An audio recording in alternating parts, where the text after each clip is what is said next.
All right. Good afternoon, Wooly. How are you doing on this fine Labor Day, which we are definitely taking off to commiserate with labor?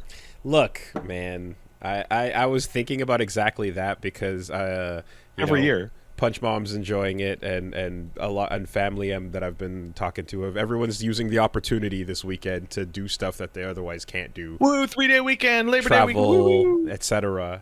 And it's like the trade-off for creating our own schedules is that we create our own schedules. Dude, I have gone through like past 4 or 5 years of like me going to the store and the store is closed. Yeah, And I'm going like, what? yeah, Why? yeah. Why closed? No, And then there's that moment where you're just like, damn, why can't I celebrate Labor Day? And it's like, well, you can, you just oh, don't. you totally could. You just, and it's like because on Saturday you were planning a stream, but then you realized, oh, there's a monthly tournament going on, so you said, oh, hold up, let's switch it up, and then the freedom to do that also means that you get that as well. So we don't honor the high holidays. I have an Because- absolutely remarkable privilege that I am not taking for granted at all. Like genuinely, I have a new baby in the house. This is mentioned, but my workspace is a 60-second walk from the baby. I just cross the yard and I'm back at baby. Like my dad would do 9 hours and then he'd get stuck on the Mercier Bridge for 90 minutes. And that was that. If there's like some kind of poop disaster, which there may have been at some point, I can be there to help with the poop. but what you have Dad to could not help. No, what you're supposed to do is be as gone for as long as possible, returning only home at night to get your slippers, read the newspaper, tussle some hair, and then head straight off to bed after changing into your nighttime jacket, of course. And you bring the Christmas and birthday gifts around, but otherwise, Dad does not exist. That's what you're supposed to do, right? So this is kind of screwed up, and I feel bad for my dad. Luckily for his kids, my dad had crippling insomnia. Right. So, like, not so much when you were a little kid, but like, you remember when you were a little kid, you'd wake up at like 5:30 or 6 and you didn't give a shit? My dad was up. Right. Like, he was around before he had to go to work. And when I was older, I would be going to bed and he would be waking up from his daily nap that was the only sleep he got. And he'd be like, you need to go to bed. I'm like, hey, man. And then we'd chat for like 5-10 minutes. So yeah, luckily enough for my family, Dad had crippling, disabling insomnia for his entire life. That works So I actually out. got to see more of him as a result. Yeah, on my end, for the period where he was around, there was pretty much an overlap of like, I'm going to bed I'm going to bed around like 8:39, and he's getting in at like 10 anyway, type of thing. Yeah. So there was just very little overlap, anyways. We just hung out with the rest of the fam and babysitter for the most part. But yeah, no, it's I mean it. In any case, it's it all Oh man. whatever. At some point, that went from an occasional glimpse to nothing. But it is what it is. You know, you're mentioning your disappearing father act.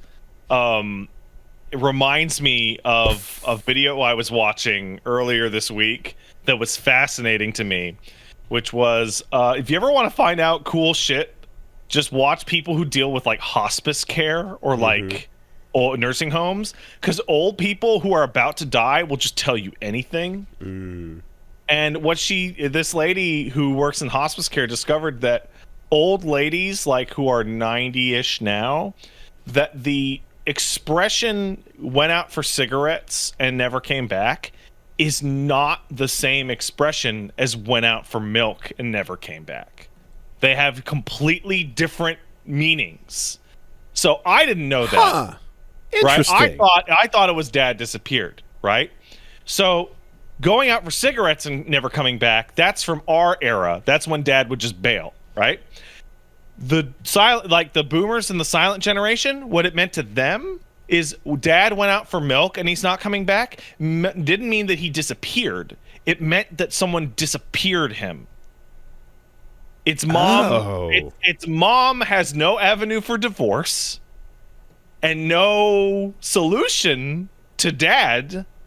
So he went to go live on a farm. He went to go get milk and he's just not going to come back.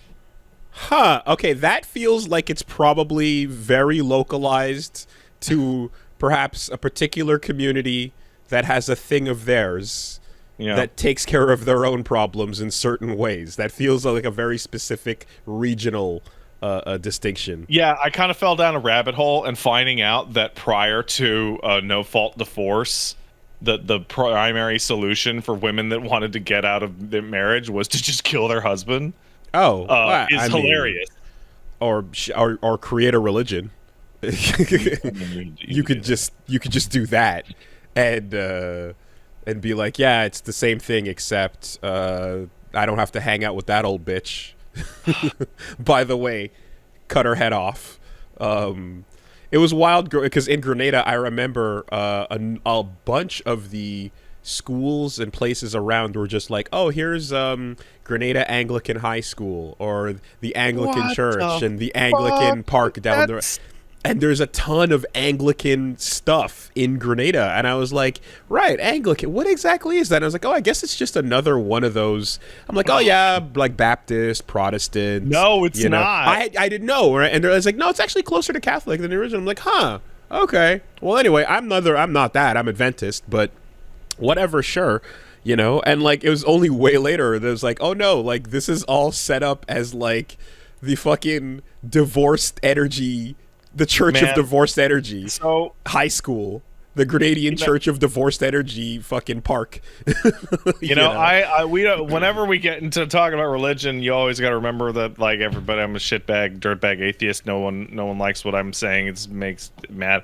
But more than that, is that I was baptized Anglican and my mom wanted me to go to Anglican church, and it's the fakest of all the Protestants. Yeah. It's the fakest one. Yeah. It's like historically documented as being a fake religion. It's hilarious. Yeah. It's the funniest one. What you have to do is you have to just like transport your modern understanding of people into the past and give it context, right? So imagine everybody who was lining up and crying at the coronation of the next monarch, right? By modern standards, how ridiculous and silly the whole thing is. But I know. But imagine that energy, right? Those people, the fans, the hype ones, front line, right? With the big fingers pointing up, going, "Yay, king." And they all get together and make a rule set that you have to follow, way back when, right? That level of energy is the ones that are deciding how do we move forward with this shit. I remember being. I need a time travel machine. When did Princess Diana die? When did? Was it 1998 or was it earlier than that? It's 97. Okay, so 97. I would have been 11. Right? So when I was 11 years old, I got into the biggest fight I've ever had with my mother in an airport because she's Anglican, doesn't go to church, but believes all the shit. And then she was bawling her eyes out about Princess Diana. Right? But like it's the biggest tragedy. And so we're in the airport in September of 97. And we were going to go on a trip. We were actually going to go to Bahamas. And she walks into the convenience store in the airport and picks up the National Enquirer off the rack that has the car crash photos and buys it. And I was like, look, I was like, Mom, oh my God. Opting in. it's your fault. I said it Yeah. was your fault. Princess Diana died, Yeah. which was about as inflammatory as I. Okay, that's fucked up. That's a fucked up thing to say to mom. But you get it, right? But where's the lie? Yeah. But where's the lie? Here's the problem. Little asshole shitbag Pat was spitting. Yeah. Because where's the fucking lie? 100% you are at fault. That exact action right there, that transaction of let me gawk at the fucking flaming car wreck. Oh my god, that's Oh, God. And like once, I mean, you say that kind of shit to your mom, you're having a fight. Doesn't matter. It's going, and the more right you are, like the worse, the more damage, the more that's gonna crit. Yeah. You know. Oh man. Yeah, I mean, I just like it took me a while. It was way late, and I want to say it was like maybe grade 6 or so before I kind of realized that like most of the other kids had families where like even if they were kind of into following the like royal whatever, or if they're into like church whatever, it was like, yeah, we kind of say we're this, but you don't really care. Like, yeah, we show up for like mass maybe, or I don't know, we do a once in a while religious thing, or like my brother and sister are, I'm going to use air quotes, Catholic. Right. In Like that they go to mass on Christmas Eve and then do anything they want during the rest of the year. I didn't understand the concept of like, look, the family knows this is bullshit. We were all just raised this way, and like maybe grandma was devout, but we're just hanging in there and having pleasant holidays. That's all we're trying to do, you know? And yeah, I'm sitting there going like, I don't understand. If the book says this, why aren't you following it? If this is the definition of how we got to, this is really important, and what, you know, because that's Adventist energy, right? It's very much like, no, letter of the law. It says Saturday, so we stick to Saturday. Everyone else is doing Sunday because they're making their own shit up. But I don't get it. Why are we not doing the thing that? And then that was the beginning of the like, oh right, you're actually, it's because we know, but it's just kind of nice to keep things pleasant. Let's just have some turkey. Shut the fuck up. If we say grace before we have the turkey, it's fine. It'll make a couple people happy. Some people won't give a fuck. We'll just say the grace. It's an option select. It's fine. If we don't say the grace, some people will be upset, and others that don't give a fuck won't give a fuck. So why not just go for the net positive? Okie dokie, right? Fast forward to like every elected official has to believe in God, because why would you? If you say you don't, then you upset the ones who believe. But if you say you do, then the ones who don't give a fuck don't give a fuck anyway. So I don't think I have anybody in my whole family tree that is like they all say they believe in whatever, except for my dad. They're fucking French, Pat. But no. I mean, like the English side also. Okay, fine. Okay. Because remember, I got the two sides, right? The two the French side and the plantation owners. Got That's right. Yeah. They all say, oh yeah, this, and then they would admonish me for not going to church, and I'd be like, Grandma, you haven't been to church since like the '60s. Like you're full of shit. You know, and I remember going to my friend's house where like his grandma was like Greek Orthodox, and like she had like all the icons on the walls. And Greek Orthodoxy seems cool. It's kind of wild because it's like, okay, we're doing the Catholic-ish energy, but our priests can get married and our priests can fucking get it in, right? And like opa a lot. Yeah, sure. Opa. Absolutely. You know, but most importantly, our priests can get it in, and that should result in a better overall statistical spread of anomalies. There should be less anomalies, you know. But then historically, it's like, yeah, but what happens when you let the priests get it in too much is they collect the tithes and then they give it to their kids, and then we get the Borgias and Assassin's Creed 2. So, you know, oh man, that's the whole thing. Assassin's Creed 2 ending with like a fist fight instead of like a murder, like, is so much more satisfying.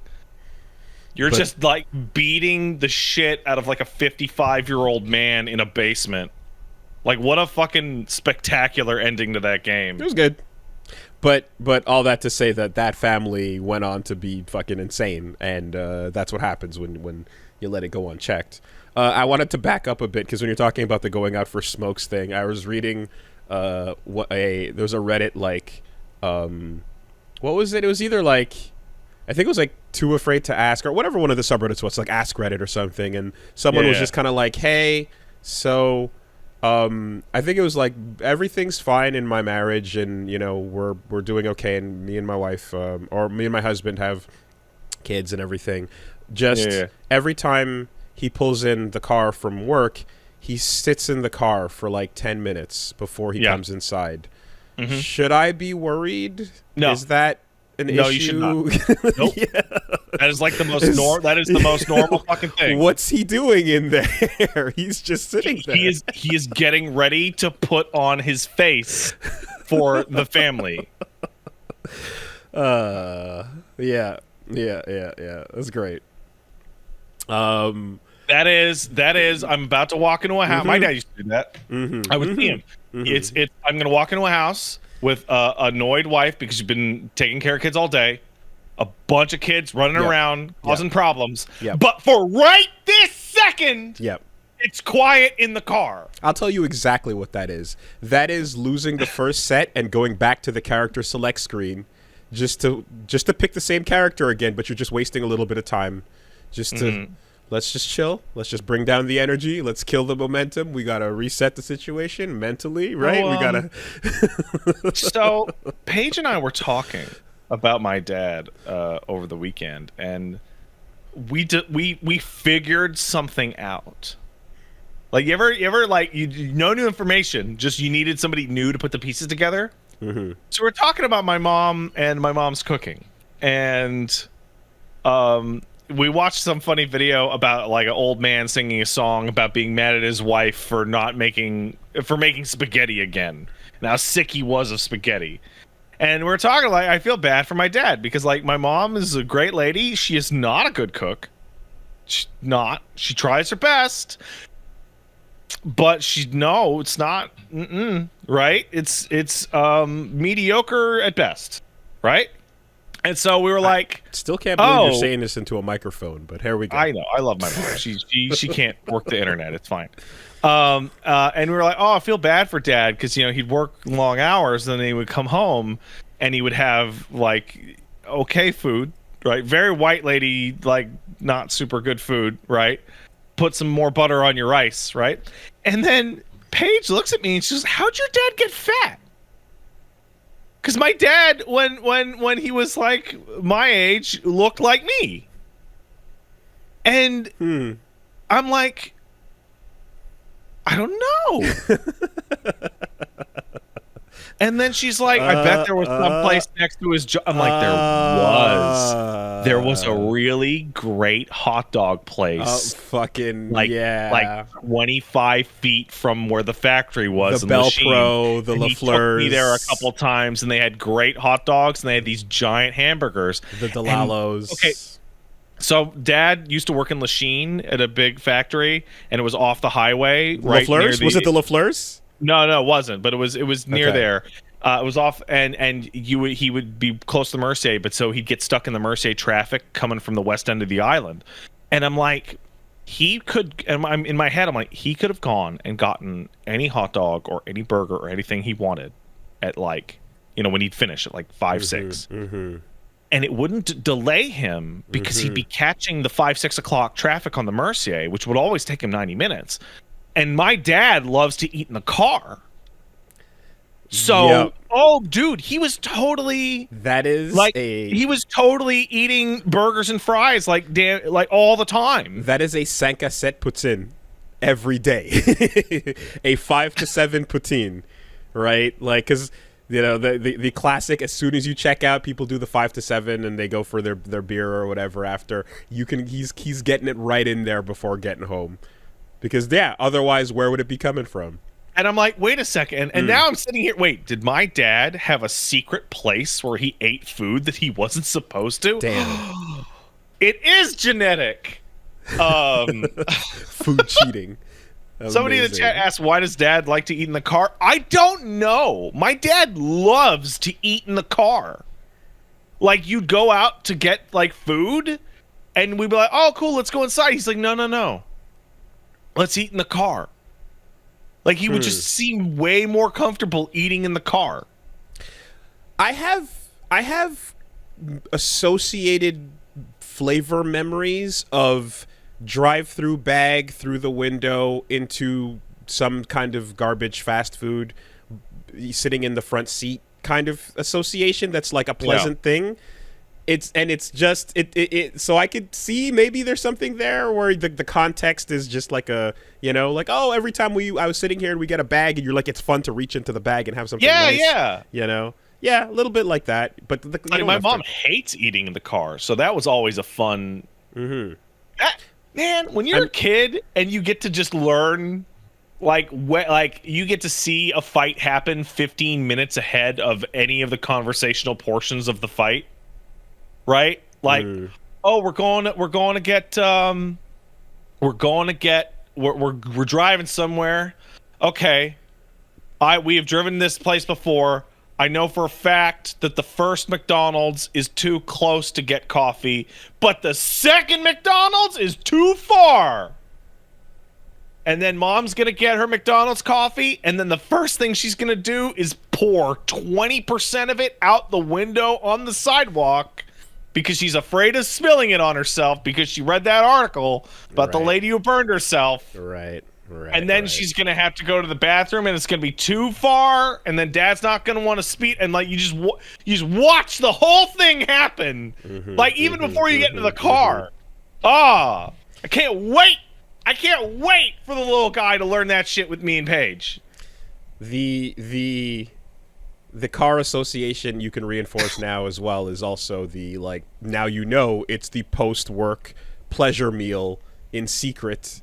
This one's for me. Yeah. No one will ever know. That, food tastes better when you're eating it in secret in the car on the Mercier Bridge. Yeah. Dude, I bet steamed hot dogs stuck in traffic on that bridge are awesome. I bet they're awesome. God. Yeah. I have associations of, like, eating on the street on the go when you're like hungry. It just reminds me of either like late at night getting the like post hangover noodles, with the fucking peanut butter thing. That's street food. Street food I'm vibe. drunk. Or coming from the arcade, getting a slice and like running to catch the bus, eating the slice quick because you've been playing for a bit and you haven't had any food yet, and it's after work, or after school rather. That's it. Yeah. Context makes a difference there. Anyway. Knowledge is all about asking the right questions. My wife Paige, she looked at, how did he get fat then? I'm like, I don't know. How? And then you go through the details, like, well, there's only one way. We had eyes on him for most of the day. Yeah. Also, if you do happen to notice when Dad has that moment in the car, let it be. Yeah. Let it be. Let that 10 minutes in the car be. It's required. Yeah, It's what keeps him from driving that car away. They're gonna say off something. Yeah, there's a Kevin Hart bit about this in which he describes coming home from like groceries or something and pulling into the driveway and seeing his kids hit the window and go, "Oh, Daddy's home!" And he's like, "I can't do this," and he goes back out for another errand. He's like, not yet. No, I'm just gonna go for one more run around the block. Yeah, or the other one I think we told not long ago, where it's like, as the family's getting ready to go on vacation and everyone's up in the car, like the moment you shut the door with the kids in the back and the wife's in the passenger seat and you get up to and you're outside around, the car. That's my vacation. Yeah. Yeah. That's great. Oh, I'm choking right. on spit. Oh, So, what an undignified way to die.